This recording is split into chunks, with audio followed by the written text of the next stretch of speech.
Welcome to the First Pitch Podcast, brought to you by PitcherList.com, your daily morning podcast, updating you on everything you need to know to win your fantasy baseball league. Here's your host, Alex Fast. What is up? Welcome to Fast Pitch, the weekend edition of First Pitch. I'm your host, Alex Fast. Christian Yelich got more animated than perhaps I've ever seen him after he was ejected for just the second time in his career, this time because he was called out at first base, and for what it's worth, I actually think the umpire was right here. Garrett Cole argued on the mound to stay in the game, and boy, was it worth it. Joe Ross's father ended up performing the Heimlich at Oracle Park to save a fan's life, and today is another day of baseball. Before we begin, please be sure to rate and review us on iTunes and throw both myself and PitcherList to follow on Twitter. We are at PitcherList and at AlexFast8. We're also on Instagram, so follow us there at PitcherList and AlexFastPL, and on TikTok at Nick PollockPL and AlexFastPL. Here is today's trivia question. Again, in honor of the Home Run Derby coming up on Monday, you should be downloading that MLBAR application. Which player drafted in the 2011 MLB draft has the most career home runs so far? You're probably thinking to yourself, I have no idea who was drafted in 2011, so I'm going to give you four different choices. Who essentially has the most career home runs out of these four players who were all drafted in 2011? Trevor Story, George Springer, Javier Baez, Francisco Lindor. All right, so let's move on to the news brought to you by NBC Sports Edge. We start with some just awful news. Ronald Acuna Jr. sadly suffered a complete tear of his right ACL, and his 2021 season has come to an end. He made a sort of half jump, dive in right field, landed sort of awkwardly. His reaction was really enough to let us know it was likely very bad, and then that was confirmed. There are no guarantees at this point he's going to be ready for the start of 2022. Obviously, wishing him a very speedy recovery. Javier Baez was also removed as a precaution on Saturday against the Cardinals after jamming his thumb. Zach Greinke left yesterday's start against the Yankees with right shoulder soreness. Salvador Perez left yesterday's game against Cleveland with back tightness. Obviously now his home run derby appearance theoretically in question. Hopefully it was precautionary.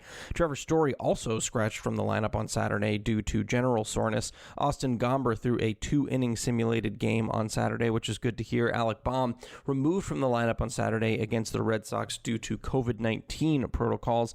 Kyle Seager scratched from the lineup on Saturday against the Angels. No reason for the scratch was given quite yet.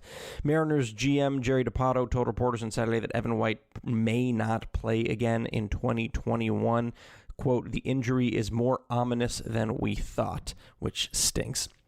Chris Sale did throw a simulated game on Saturday at Fort Myers. He reportedly looked the part as he fell in all of his live BP simulated games, so as he has in all of his, live BP simulated games so far, coming back from Tommy John.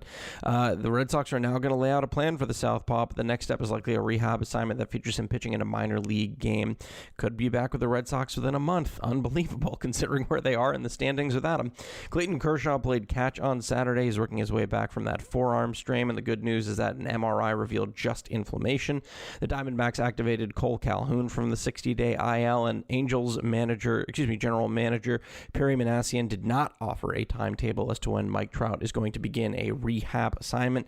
Anthony Rendon should be able to return right after the All-Star break. Carlos Correa not likely to return before the All-Star break, which is no surprise. He'll likely be back after the All-Star break. Alex Bregman nearing a rehab assignment. The Nationals place Yan Gomes in the 10-day IL with a strained oblique. The Giants recalled Joey Bart from AAA Sacramento. And last but not least, Carlos Carrasco threw a 2-inning simulated game on Saturday at Citi Field. Let's move on to some of the best hitting performances from yesterday. These news and notes coming from Zach Hayes. Mookie Betts led the way for the Dodgers in the most lopsided game of the season so far, hitting a 7th-inning grand slam and walking 3 times in a 22-1 rout of the Diamondbacks. He also scored 4 times thanks to the offensive explosion behind him, which included 4 ribbies for Justin Turner and a pair of home runs each from Pollock and Pujols, whose 61 career multi-home run games are just one behind A-Rod and Henry Aaron for 6th all-time. Unbelievable. Brian Goodwin had his 3rd career 4-hit game in Chicago's win in Baltimore on Saturday, breaking open the scoring with a 2nd-inning solo shot against Thomas Eshelman and driving in 3 of the White Sox 8 runs in the day.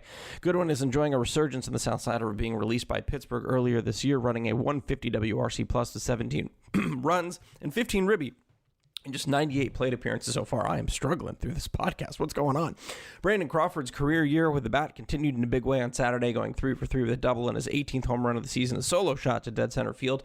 Garrett Cole's brother-in-law has suddenly turned into a force at the plate this year, reaching career highs across the board with a 282, 359, 553 batting line. And StatCast numbers seem to think he's for real, as he's barreling a career-high 16% of his batted balls while seeing a substantial jump in average exit velo and ranking in the league's 92nd percentile for expected WOBA. Some other notables: Brandon Lau goes 2 for 3 with 2 runs, 3 ribbies, and a home run. Oscar Mercado 3 for 4 with a home run, a double, and a stolen base. Jed Lowry 3 for 5, coming a triple short of the cycle. And Gene Segura 3 for 5 with a home run and 3 ribbies. Let's move on to some of the best pitching performances from yesterday. These news and notes coming to you from me. We're going to start with Chris Flexen, who goes 7 innings pitched with no earned runs, 3 hits, 2 walks, 6 Ks against the Angels. That's now 6 consecutive starts with 3 or fewer earned runs for Flexen, who seemed to tame one of the hotter hitting teams of late in the Angels. I don't want to take too much away from Flexen, but I think a lot of this start was as a result of some pretty good batted ball luck. He ended the day with a 176 BABIP, picked up just 7 total whiffs with a 27% CSW, and did allow some good contact every now and again.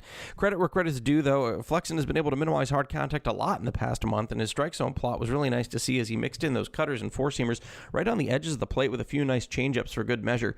The curveball is still a little bit erratic, but I really do think of it more as a show-me offering of late as opposed to a pitch he's really going to frequently rely on.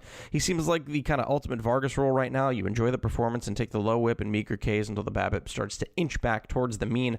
Mike Fultonevich goes 6 1/3 with 3 earned runs, 5 hits, no walks, and 6 Ks against the A's. Ah, yes, Mike Fultonevich. After that brutal 2020, we haven't heard too much about him this year, and for good reason. He currently has an ERA north of 5, and while the velocity on his heaters was much improved from 2020, it's yet to return to the form we saw from him in 2017, 18, and 19. So how did he do yesterday? Not terrible, actually, as he ended the day with a really nice 34% CSW rate, which is tied for his highest of the season, 23 called strikes, which was a season high for him. Now, the thing about CSW is if it's primarily comprised of called strikes, it's a little bit shakier, as called strikes show a lot more fluctuation start to start than whiffs do. The plot was a little bit of a mess with sinkers and sliders over the heart of the plate a fair amount of the time, and while it can be strategy for guys like Buehler or Gaussman, it likely isn't a part of the game plan for Fulte. Not necessarily when it comes to sinkers, of course, with Buehler and Gaussman throwing four-seamers, more so talking about over the heart of the plate. Well, it was nice to see this quality start from him, and it was a great stream if you were bold enough to do so. I don't think this is indicative of much more than that. Kwang Young Kim goes 6 innings pitched with no earned runs, 5 hits, 1 walk, 7 Ks against the Cubs. I don't know what's more shocking to me this year: that Kwang Young Kim is a 3.11 ERA, or the fact that a 3.11 ERA barely cracks the top 30 in baseball right now. I believe it's 28 among pitchers with 70 innings or more. I guess the latter isn't too shocking. Either way, when it comes to Kim, you're used to getting a really nice whip at this point. The command is sporadic for sure, as every 0-walk game, there is an equal 3-walk game so far this year, but he's often shown he does a great job at minimizing contact. While he can rarely strike out more than 5, when he does, it's a really nice bonus, and that's exactly what we saw yesterday. He picked up 14 whiffs on the night, which was actually the second most this season and second most of his career. The real star of the show, was the changeup, which picked up a career high 7 whiffs for him. He also went to the pitch around 16% of the time, which is a season high for him this year. And interesting to keep note of, the pitch was thrown exclusively to right-handed hitters, though I think he only faced 1 lefty yesterday. That's probably why we saw the career high usage, and was off the plate or second career high usage, I should say, and was off the plate a majority of the time, but hitters had no problem obliging, as the pitch picked up a 64% whiff rate, 47% CSW.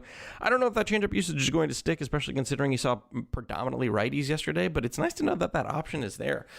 Other notables: Garrett Cole, 9 innings pitched with no earned runs, 3 hits, 2 walks, and 12 Ks against Houston. Man, that performance got me amped. Herman Marquez, 7 innings pitched with no earned runs, 3 hits, 1 walk, 9 Ks against the Padres. He keeps on rolling. Patrick Sandoval, 7 innings pitched, 2 earned runs, 6 hits, 2 walks, and 6 Ks against the Mariners. And Anthony Desclafani, 6 innings pitched, no earned runs, 3 hits, 1 walk, 6 Ks against the Nats.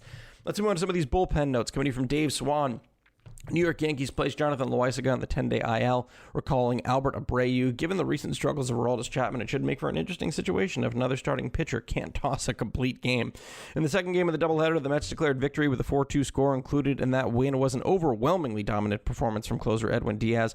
On his 6 sliders thrown, the CSW was a perfect 100%, 3 whiffs, 3 called strikes, and the fastball even hit triple digits on the radar gun. Tally another save for Diaz, as that gives him 19 on the season and moves him into a three-person tie at 7th in Major League Baseball. The only slamming in San Diego was by Daniel Bard as he locked down his 13th save, preserving a gem of an outing by German Marquez. The Rockies closer threw straight gas and only needed 7 pitches to put out the Padres' hopes of a comeback win.